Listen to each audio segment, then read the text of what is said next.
Speed means survival. Being fast is the name of the game. Prey becomes faster, predator becomes faster. How could fish fly through the water at nearly 70 miles an hour?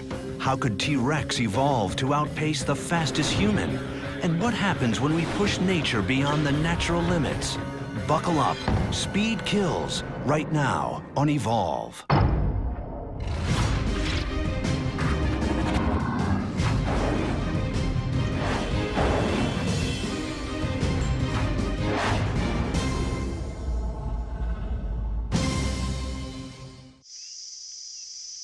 In the blinding heat of the Savannah sun, the predator spots its prey.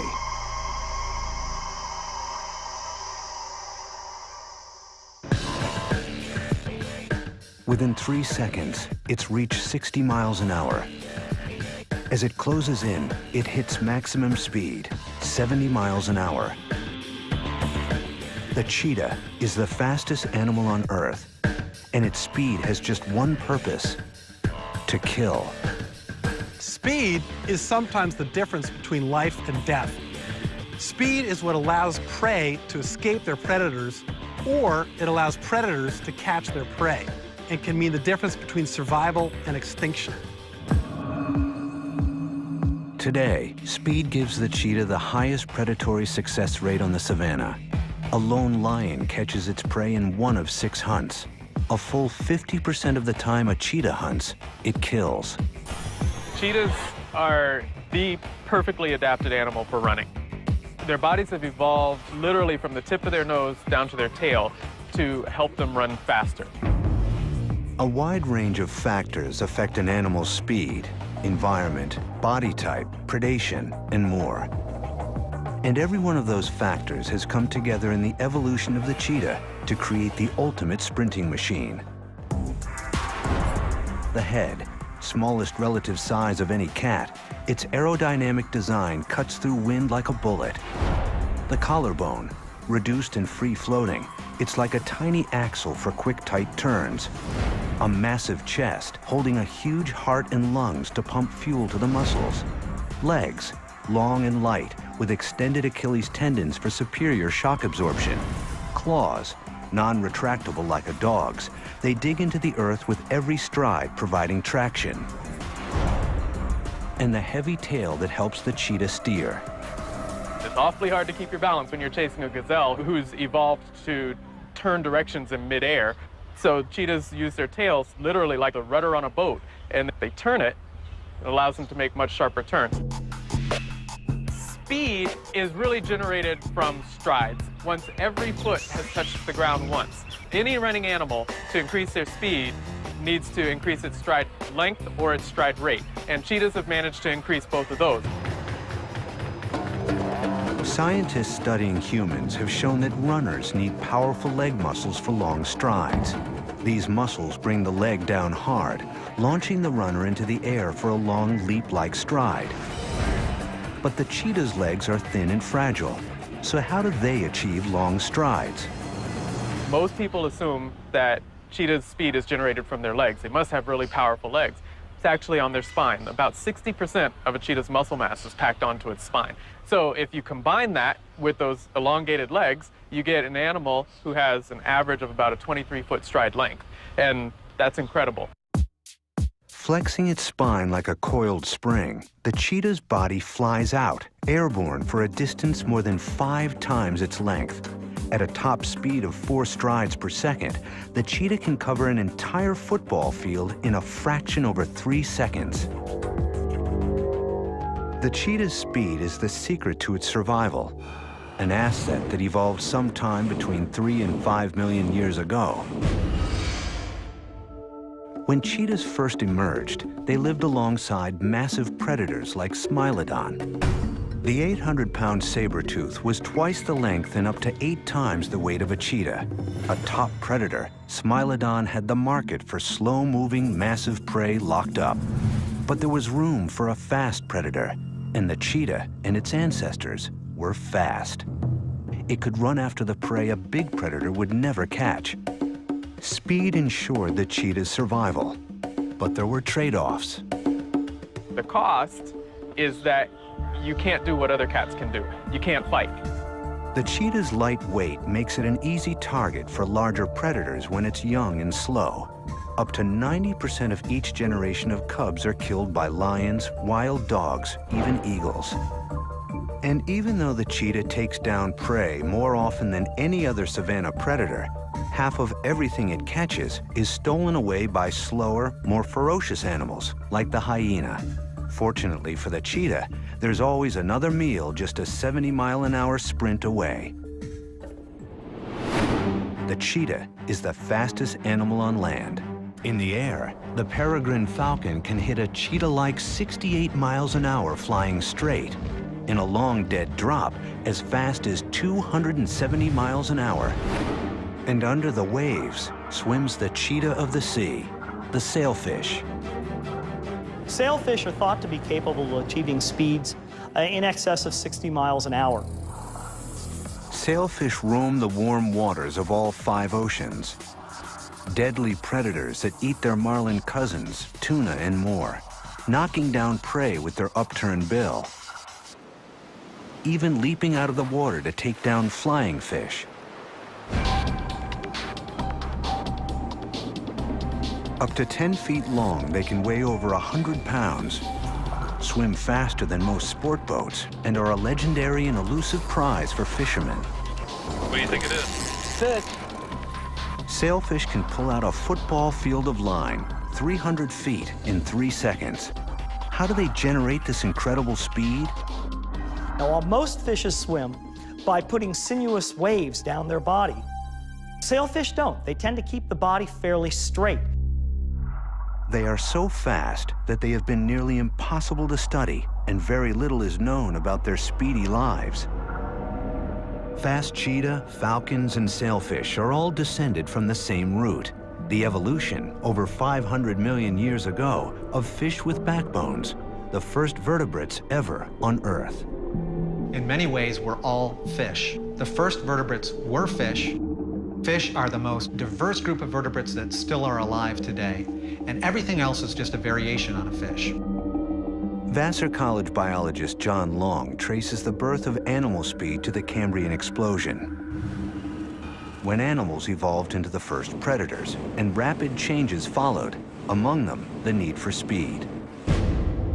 As soon as you have predators, you have prey. Predators are very active, and that drives the evolution of the prey to become fast as well, and to become elusive.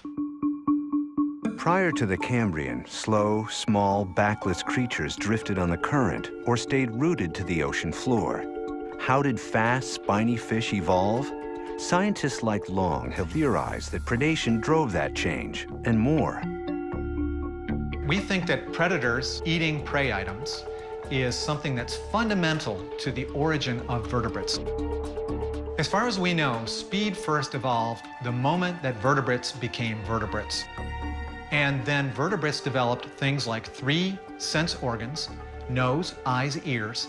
They evolved a heart, which gave them a circulatory supply. All this is in service of being very active. Until now, there has been no way to see firsthand how these evolutionary changes might have taken place. Dead fish don't swim. Determined to fill in some missing pages in evolutionary history, Long hit on a plan that's straight out of science fiction. He would recreate evolution in action and be there to watch it. In a lab in upstate New York, biologist John Long is about to recreate the evolution of the backbone, 560 million years after it first appeared. Only this time, with robots. One of the problems of the fossil record is all we have are the corpses of animals. We know nothing about their behavior. Robotic simulation is an attempt to reanimate fossils, to bring them back to life. Long constructs robots that mimic the animals with the earliest form of backbones. One set with a variety of soft cartilage spines. Today, there are just a few species that still have backs like this. The other set has different ranges of stiffness in their spines of bone, like over 58,000 current-day species, including us. Long's plan is to see if he can discover just exactly why the bony spine spread and the equally effective flexible spine died out. The backbones appear like tails, propelling the robots through the water. In a series of trials, Long turns his fish loose to think for themselves. We give them brains that are based on the brains that we think early fishes had. They have an onboard brain that takes input from their eyes and feeds it through their brain to a motor output. So this is a completely autonomous robot. We don't tell them what to do ahead of time. They do it on their own. Long programs the robots to find food, here represented as light, as fast as possible, stay in the light as long as possible, and avoid predators. Like sharks or marlins, Long's robots can never stop swimming. After each set of trials, Long chooses the successful to mate, using them as the basis for the next generation's design, its evolution in a fish tank. Now, it's not just being fast, it's also staying away from the predator, and it's also eating food. So speed is placed in the context of a complex ecology of survival.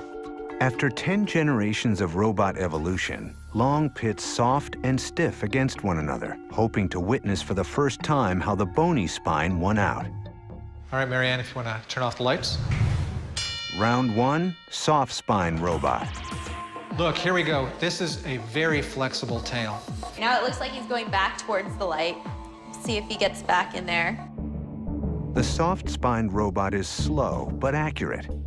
Throughout the 3-minute trial, it hugs the circle of light closely. Will the bony spine do better? Round 2, hard spine robot. With the vertebrae in here, in the tail, it looks like it overshoots the light source. Less flexible, the stiff back has more power, but it's less accurate. Speedy individuals tend to overshoot the food source. Sometimes speed is bad. Being fast can cost you. If speed leads to tougher feeding, why did the soft backs largely die out? The difference shows up when Long recreates what happened in the Cambrian explosion, the introduction to the environment of predators. The predator's job is to find the prey and try to eat it. Round 3, soft spine robot hunt. Ready, go. Come on, predator. Show us what you got. So what we have going on right now is the prey robot is swimming straight towards the light, but it's just detected the predator and has initiated a fast start. So it's saying, I can't eat right now, I gotta get out of the way. But now it's turning around to come back into the light. Meanwhile, the predator is saying, no, you don't, I've got you. Obviously, our robots are not eating each other. That would be really expensive and kind of messy. The soft spine is too slow to survive. And the bony spine? Round 4, bony spine robot hunt.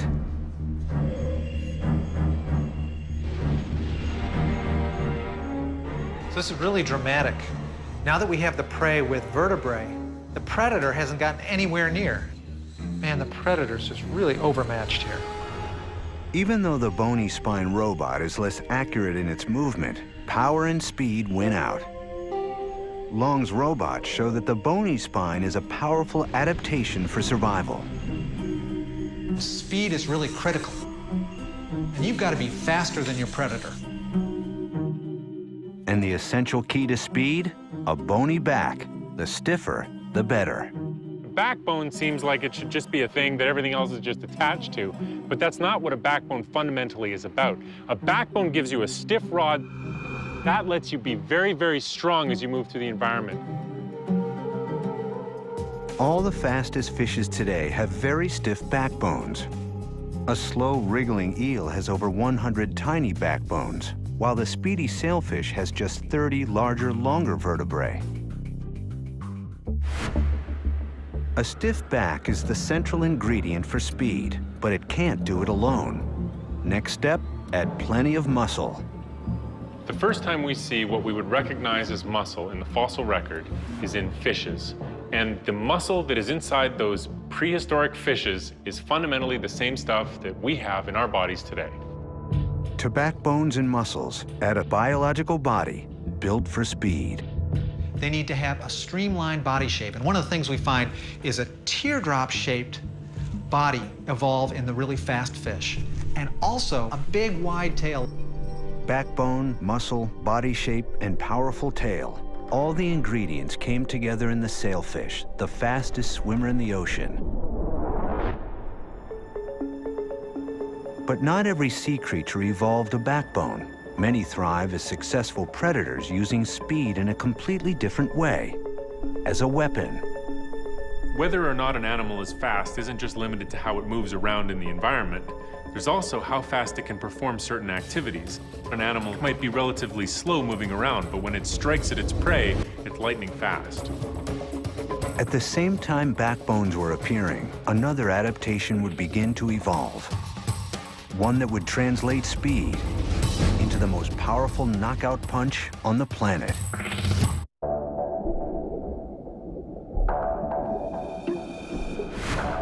In the dangerous world of the seas, fish developed speed to become effective predators and elusive prey. They evolved backbones, muscles, a streamlined body form, and the ability to sail through the water at sometimes astonishing speeds.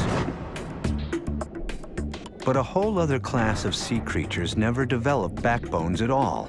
Some of them, like jellyfish, have soft exteriors and survive with minimal propulsion, mostly drifting on the current.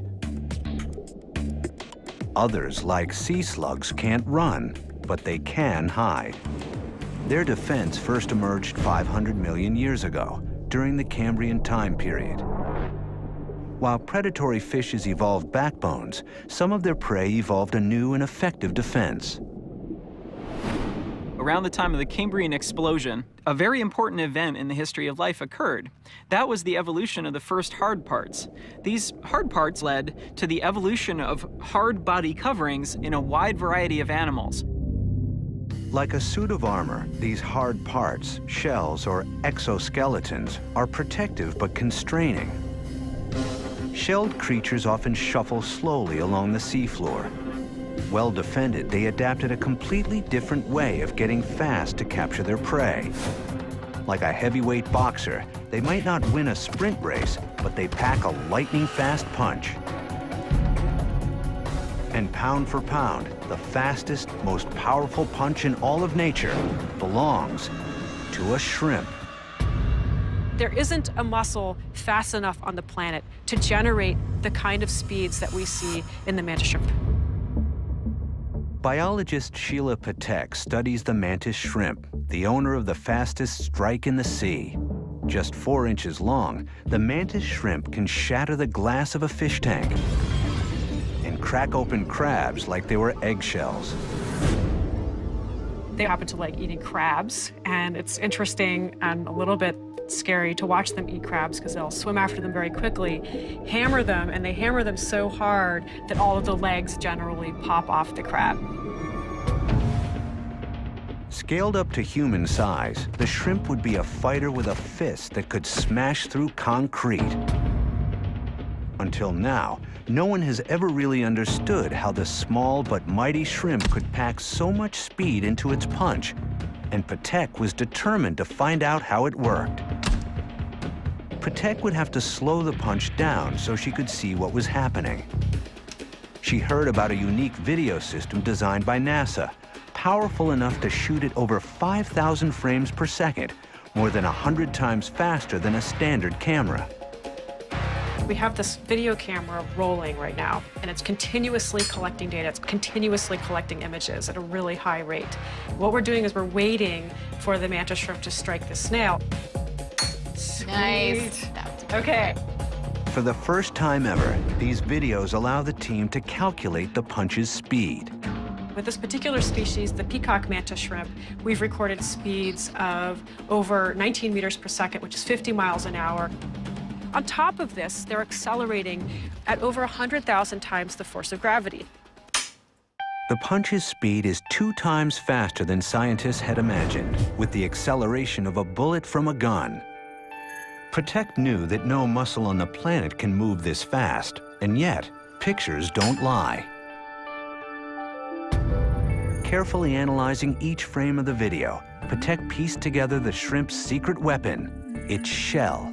Mantis shrimp have a big, slow muscle that they slowly contract, store up all kinds of elastic energy in the system, and then when they're ready to strike, they release a little latch, and then the limb flies out at extremely high speeds.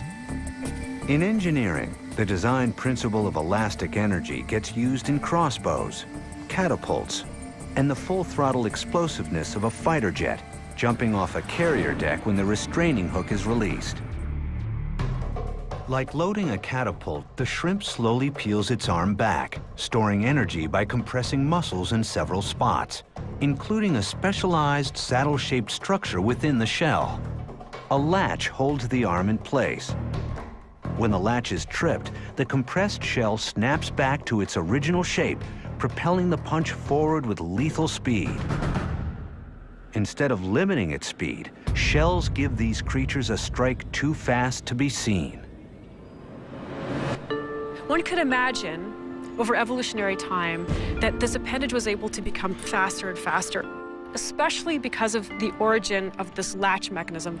Once this mechanism evolved and became sort of a key characteristic in this group, this allowed them to diversify into a number of different niches.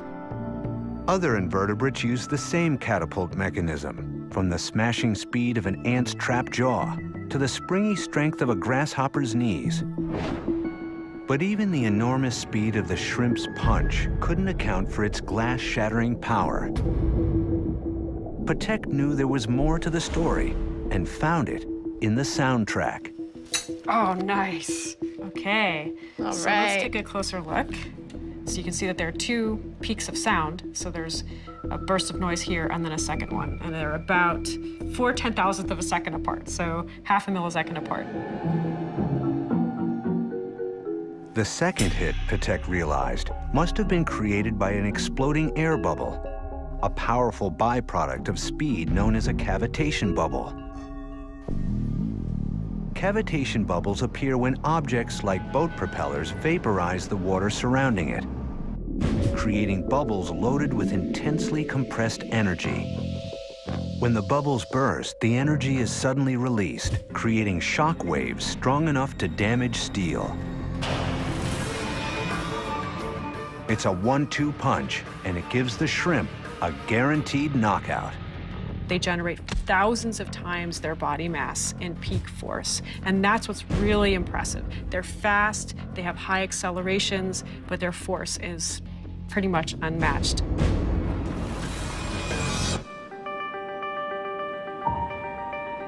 From a faster swim to a deadlier strike, both vertebrates and invertebrates evolved to use speed to stay one step ahead of the competition. While predation made the seas a brutal and dangerous world, 350 million years ago, the land was brimming with opportunity. Living on land brought a whole suite of new physical challenges to the earliest tetrapods. Living on land required dealing differently with gravity, whereas water is much more buoyant. Gravity is much more of a major force on land. The first fish to push their way onto the muddy earth are strange four-limbed creatures called tetrapods.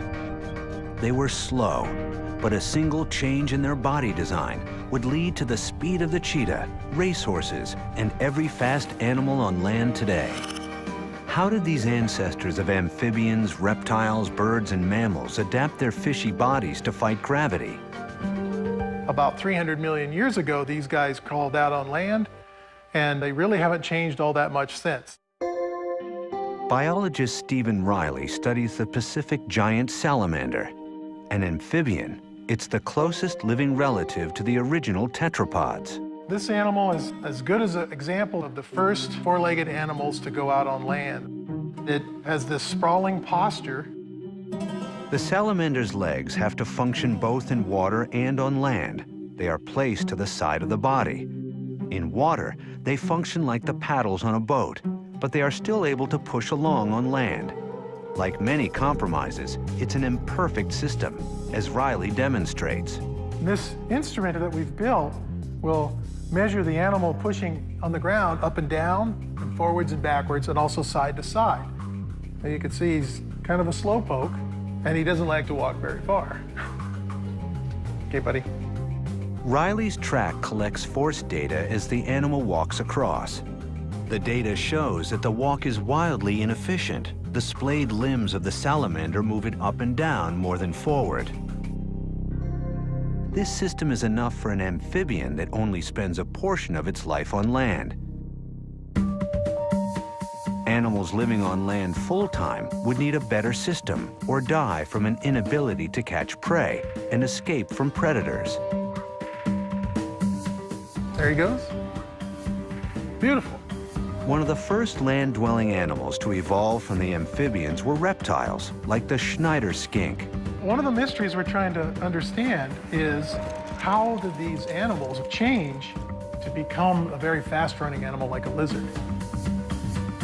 To see exactly what changes between the slow salamander and the fast lizard, Riley combines his force data with high-speed video. The footage shows the key transformation, from paddles on a boat to rubber on the road.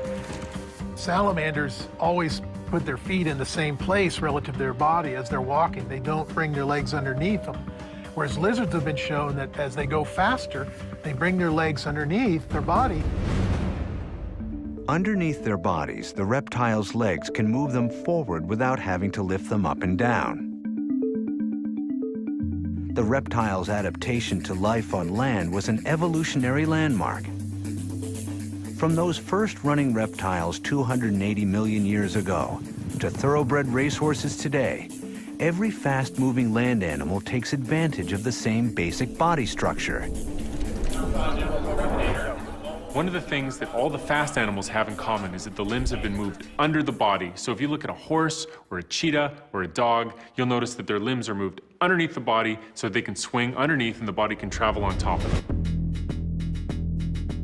Fast and deadly, reptiles grew to dominate life on Earth.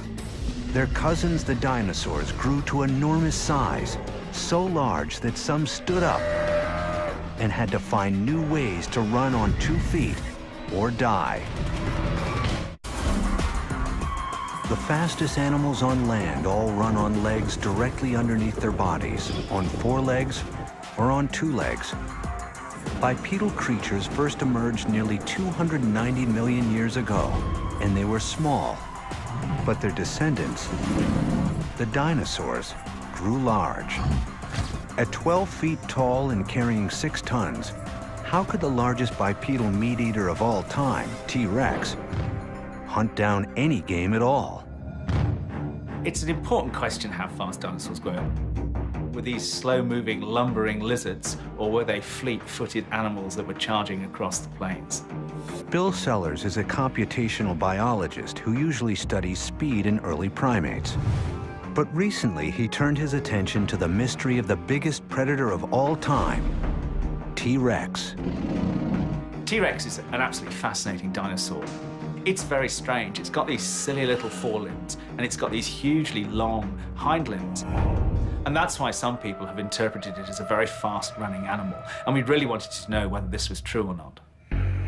Sellers realized that if he could determine T-Rex's speed, he could solve one of the central mysteries surrounding T-Rex. There's been this ongoing argument about whether T-Rex was a scavenger or whether it was a pursuit hunter. Obviously, if T-Rex was a scavenger, it would just simply need to be able to arrive at a conveniently dead dinosaur and be large enough and scary enough to chase off the other scavengers. But of course, if it was actually a predator, it would need to be able to hunt down and capture its prey. And to do that, it would have to be fast. If he could prove that T-Rex was fast, he could support its role as a fierce hunter. But how to do it? We can't make engineered models that accurately represent the biology. So what happens if you look at a robot, they're very clever, but they tend to be much, much heavier than the equivalent living animal.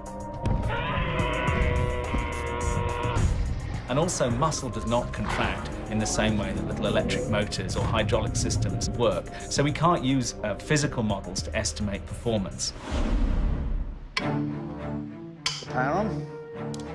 Taking a page from Hollywood, Sellers is attempting to build a computer model of T-Rex.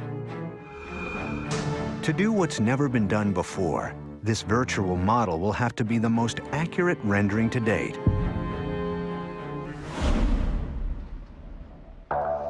How do you outdo the monsters of the silver screen?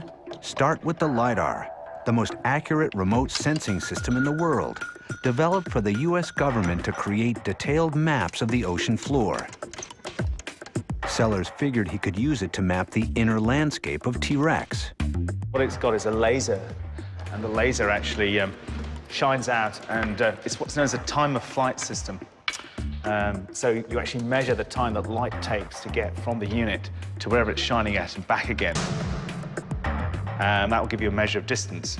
And the advantage of this is instead of having to go around by hand and draw the animal or use a handheld laser scanner, we can just use this one piece of equipment and put it in several different locations around the building, and it'll take a full 3D scan of the whole animal. But we do need more detail in certain areas.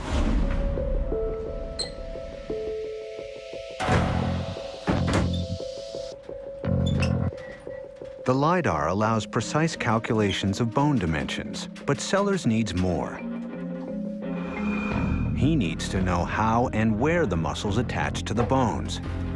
He starts with the foot bones critical for running.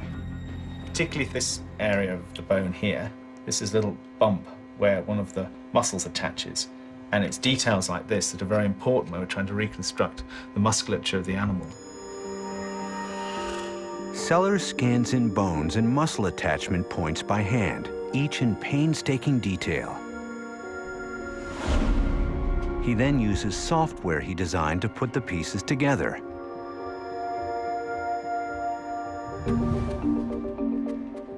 The final step is to teach the finished model how to walk. He's already done it with one of T-Rex's favorite meals. Now this is a hadrosaur. This is what we think that T-Rex probably ate. And we don't make the animal move in a particular fashion. We just tell the computer, given the musculoskeletal system that you've got, just make this creature go as fast as possible.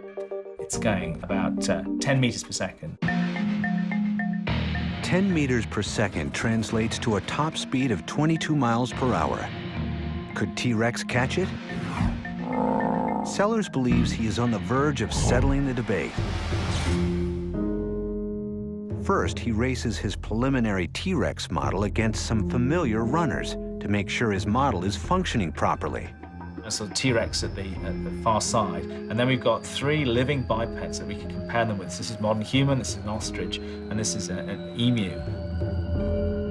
And as you can see here, there's some very small dinosaurs that we think are very quick, but basically the ostrich here is faster than all the bigger dinosaurs. And the T-Rex is the slowest, but it's still faster than the modern human. The modern human can run a mile in under 4 minutes. That's 15 miles per hour. And the clock on T-Rex? What we found out about T-Rex was that it is a relatively fast animal. It goes at about 8 meters per second, so that's about 18 miles per hour. At 18 miles an hour, T-Rex could clearly run down the fastest man alive over a quarter mile. But what about the hadrosaur? With a top speed of 22 miles per hour, it could outrun T-Rex, which Sellers says is just right. T-Rex is just running for dinner, basically, whereas obviously your hadrosaur is running for its life, and you would expect it to put that much more effort into being faster. It seems paradoxical, but most prey can outrun their predators at top speed. Cheetahs are an exception. If prey can't outrun predator, it will be shortly extinct. You wouldn't catch a healthy hadrosaur. You would tend to pick out the elderly or the injured, the ones that were going slightly slower than the rest, and those are the ones that you would be able to catch. A balance of speed between predator and prey allows for the survival of both over time. There's a constant arms race between predators and prey. And speed presumably evolved so that prey could escape from potential predators and so predators could catch their prey. There's a continual cycling of events such that the prey becomes faster, the predator becomes faster, with the result that in some lineages, speed has reached enormous proportions.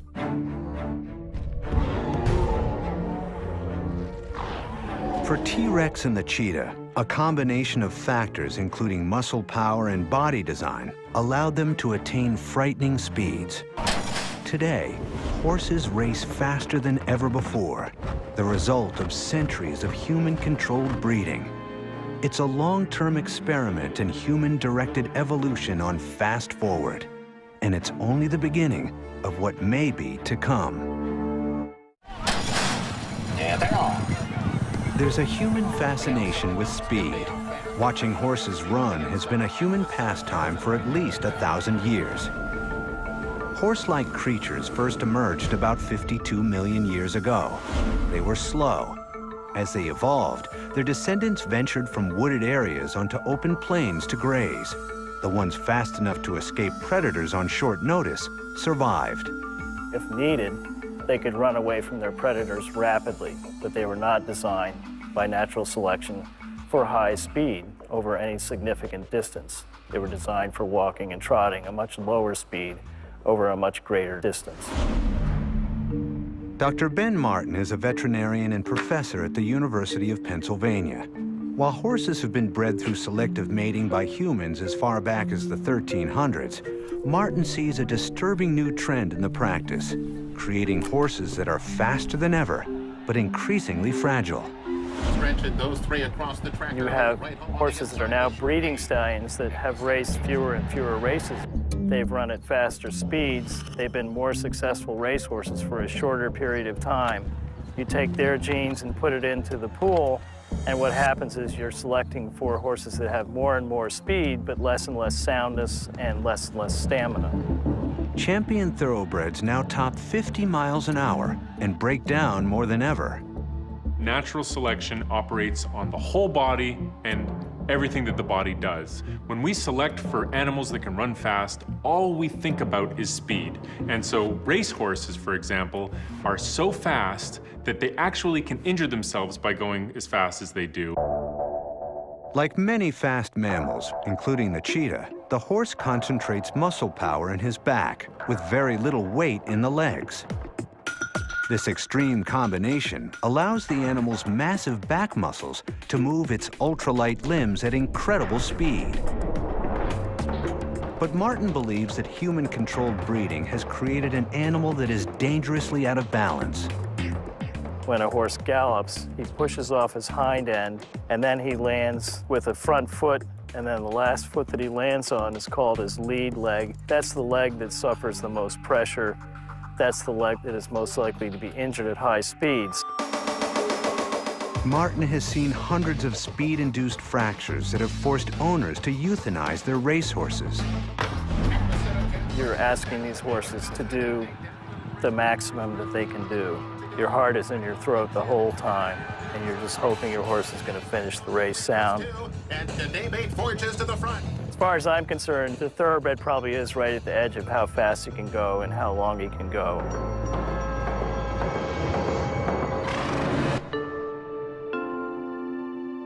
Horses first evolved speed to escape predators on open plains. Scientists now believe that the key to the success of early human beings was not speed, but endurance. One of the theories is that as we came out of the trees, we started chasing after animals to feed on or jogging between the carcasses that we found to feed upon. And both of those require long distance running. And so as a result, we became very good at running long distances. When you look at the human body, you can find different parts of it that seem to fit this story that were built for running. For example, we have long legs, so we take big, long strides. We run bipedally very efficiently. We have springs built into our tendons in our legs so that every time we take a step, we get some of that energy back. And another thing that looks like it's built for running is our skin. We've gotten rid of a lot of the hair. We've got sweat glands all over our bodies. Our ability to stay cool by sweating meant we could outlast fur-covered beasts that would overheat in a prolonged chase. A lot of the animals that run a lot faster than we do are actually slower over very long distances. And a good endurance human runner can wear them down over time, catch them, kill them, and eat them. Today, humanity is poised on the brink of new breakthroughs in speed, as the full weight of scientific analysis is brought to bear on training sprinters. The bottom line on everything is that human speed comes down to two things: hitting hard and hitting fast.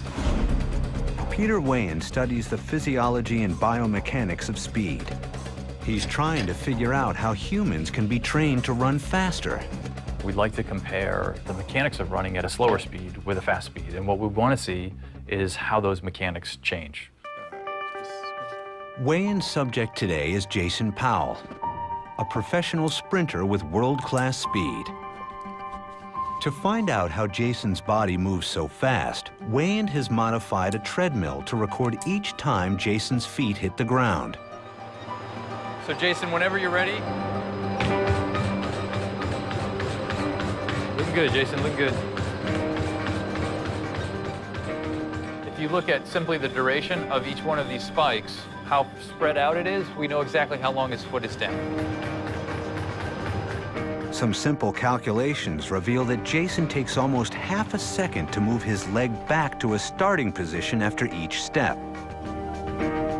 Data that comes as a surprise, because even casual runners move their feet just as fast. You might suppose that faster runners simply move their limbs faster. They hit faster stride frequencies. So we tested subjects that were very fast sprinters, so-so and slow. And what we found was the slowest person we tested, who could run at about 12 or 13 miles an hour at a top speed, she was able to pick her foot up off the treadmill, put it back down in front of her just as quickly as the fastest sprinters in the world. Leg repositioning time doesn't affect a runner's overall speed. So what could the difference be? Weigh-in began to check the treadmill's other readings, looking for any variance between slow runners and fast. He found that the key wasn't speed, but strength. One of the things that we found is that what's critically important for hitting these very high-end speeds that the elite sprinters hit is that they have to be able to hit the ground very hard in relation to their body mass. So the fastest sprinters will hit the ground with forces that are 4 to 5 times their body weight. Look good, Jason, look good. Using their large quadriceps to literally pound the pavement, the fastest runners launch themselves into the air. They spend significantly less time with their feet on the ground than slower runners. The harder they hit, the faster they go. So while the racehorse and the cheetah pack their power into their backs and have little to no muscle on their legs, humans use their backs to stand upright. Muscular legs evolved to generate running power. But the more muscle, the more weight, and the more weight, the more drag to slow the runner down. Where's the tipping point where humans just can't get any faster? Scientists believe it may soon be here. There seems to be a limit to how fast humans can run. Although the record time for the 100-meter dash has been going down and down and down, the amount that it goes down is smaller and smaller and smaller over the time, and it's very unlikely that it's going to drop in half ever. But Peter Weigh-in is not so sure.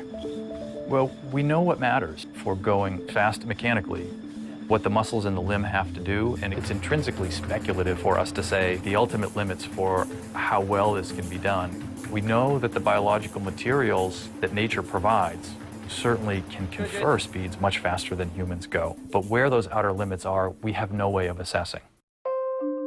Yet Weigh-in believes that even if there is a limit to speed, we may have found a way to cross it. As humankind begins to apply technology to our own bodies, in effect directing our own evolution, the old limits may not apply.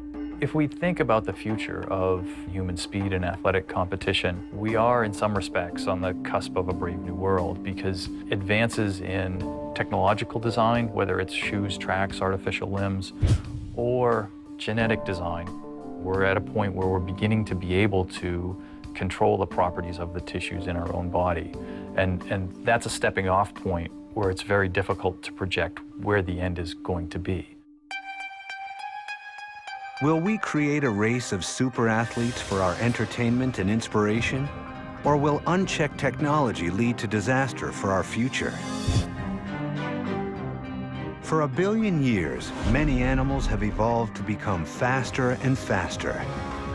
And with humans now poised to fast forward the process, it's clear that by means both natural and man-made, speed will continue.